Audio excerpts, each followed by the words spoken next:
Of all the issues in this year's presidential election, immigration, the economy, abortion, one seems to surpass all the others.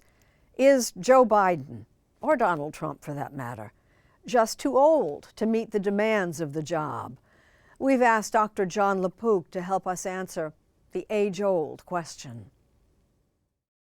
There's an old saying among doctors: if you've seen one 80-year-old, you've seen one 80-year-old. Some will act like they're 60 or 70, while others seem a lot older. You hear a lot of people asking, how old is too old? And shouldn't it be how old is too old for what function? Absolutely. I could not agree more. Is part of you just getting sick and tired of this discussion? No, I'm never tired of discussing aging. Dr. Louise Aronson is a geriatrician and professor of medicine at the University of California, San Francisco. Her best-selling book, Elderhood, is about redefining old age. I honestly think anybody who's lived past their 40s knows age matters, right? Your body changes, your brain changes. What I would like to see is a conversation where we actually discuss the things that matter. It gets tricky, right? Because absolutely. You have things like wisdom, right, brushing up against decreasing cognitive function. Right. I mean, there is a lot of variability. A healthy human brain has up to 100 billion nerve cells making trillions of connections with each other. Recent research suggests a normal part of aging involves forgetting less important memories to help make room for new ones. The problem comes when normal forgetting is coupled with an abnormal process causing dementia. I would say by far the biggest fear my patients have is that they're losing it. Right. And very often it'll start with, I couldn't think of a name. I mean, it was somebody who I know so well. Right. How important is that? How worried should they be? I would say they should not be worried. And what about misplacing objects? Sometimes it's a matter of attention. So what may be happening in situations where people said, I couldn't find my keys, is that they weren't paying enough attention to the keys. Maybe they were talking to someone when they put them down, and consequently that memory isn't within their grasp in the way they would hope. But if you find the keys and you don't know what they do? Oh, that's a bigger problem, yes. That distinction between normal and abnormal aging is increasingly important as the number of older workers continues to grow. And in most cases, mandatory retirement at a certain age is illegal. Congress today gave final approval to a bill that outlaws mandatory retirement for most workers at any age. But there are exceptions when public safety is at stake. For example, FBI agents must retire at 57, commercial airline pilots at 65. But there are no age limits for surgeons.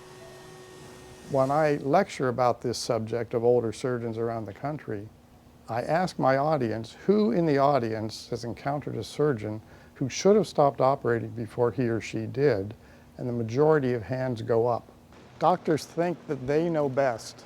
Dr. Mark Catlick is a thoracic surgeon and chief of surgery for LifeBridge Health in Baltimore. Okay, let's go.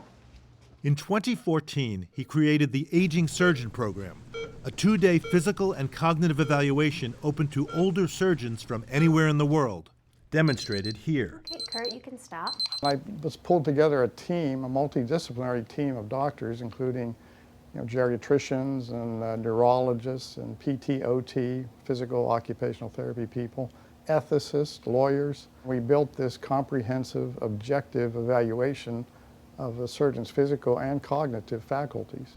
What was the initial response of the surgeons who were going to be potentially subjected to this? Almost everyone comes kicking and screaming and not wanting to come. And what precipitates them being sent there in the first place? Something has been identified as being problematic. I want you to touch the block that I touch. Okay. Aside from evaluating surgeons flagged with a possible problem, LifeBridge is one of the few hospital systems in the country where all doctors and nurses over the age of 75 receive a neurocognitive assessment every 2 years. Our doctors are very open-minded about it. Dr. Catlick, 72, says tests like these actually help fight ageism by focusing on function rather than on chronological age. I think you can make a very strong case for anybody who's in a high-impact profession. Doctors, airline pilots, high government officials, they should have some sort of screening at some age. In fact, I would take away the mandatory retirement for airline pilots and others. If you're okay, the test will show you're okay.